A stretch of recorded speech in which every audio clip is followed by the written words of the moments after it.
All right. Final exam practice, problem 1, last part, part H.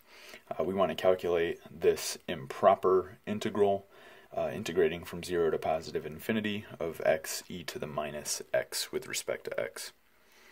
Okay, so the way we're going to do this is we are going to integrate by parts.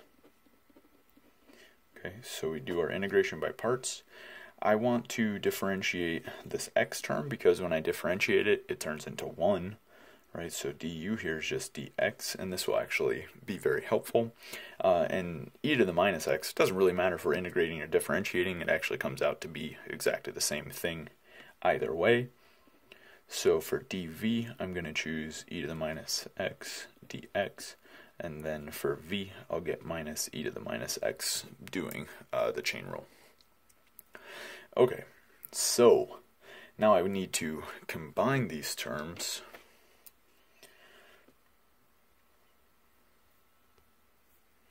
Alright, so writing integral from 0 to plus infinity, x e to the minus x dx.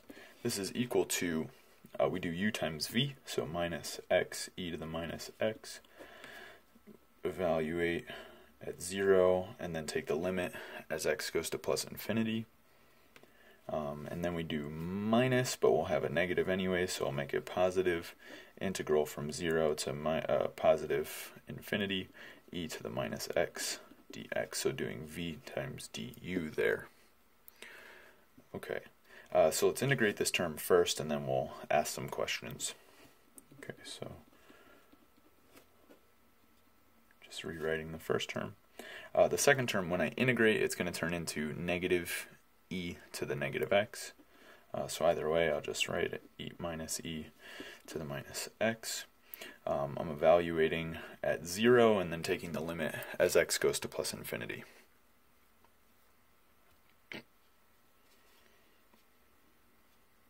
So let's gather some terms here.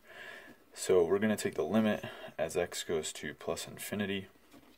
Okay, so we need to do this with this term, negative x e to the minus x. We also need to do this with this term, minus e to the minus x. So I'm just going to collect them together.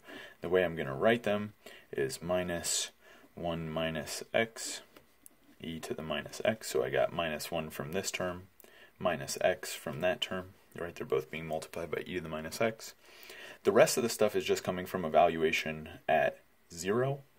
And so if you think about it here, if I evaluate at x is equal to 0, well, I'm multiplying stuff by 0, right? So it's going to be 0. And then here, when I evaluate at 0, I'll have to subtract it, but it's negative, so I'll add. And then I get e to the minus 0, so it's just 1. Okay, so whatever this limit is, it'll be the value of this integral, this improper integral, type 1 improper integral, will just be the limit of this as x goes to positive infinity, and then I'll just add 1. Okay, so we need to compute the limit of this thing. And so one issue that we see is that this factor is going to negative infinity, this factor is going to 0 as x goes to positive infinity. So let's rewrite it as a quotient so we can use L'Hopital's rule because this is what we're going to need to use. So we got minus 1 minus x over e to the, positive x now, right? Because e to the minus x is just 1 over e to the x. Okay, and then we're still going to add 1, of course, that doesn't change. And so now we're going to use L'Hopital's rule to do this. Because, of course, in the numerator, we go to infinity, and the denominator, we go to infinity. So minus infinity over plus infinity, I'm not sure what that value is. I need to use L'Hopital's rule. So L'Hopital's rule tells me that to evaluate this limit, I can differentiate the numerator, and I get minus 1. I can differentiate the denominator, and I get e to the x, and just evaluate that limit. And so if you think about this, e to the x is going to infinity, positive infinity, as x goes to positive infinity. So here I'm going, negative 1 is just constant in the numerator, but the denominator is just increasing without bound. So our fraction, the whole quantity, is going to 0. So this whole term is going to 0, and I'm just adding 1 to that 0. So 1 is the final answer that I get for that problem. And that completes the first set of problems. So hope you enjoyed, hope you learned something, and moving on to the second problem now.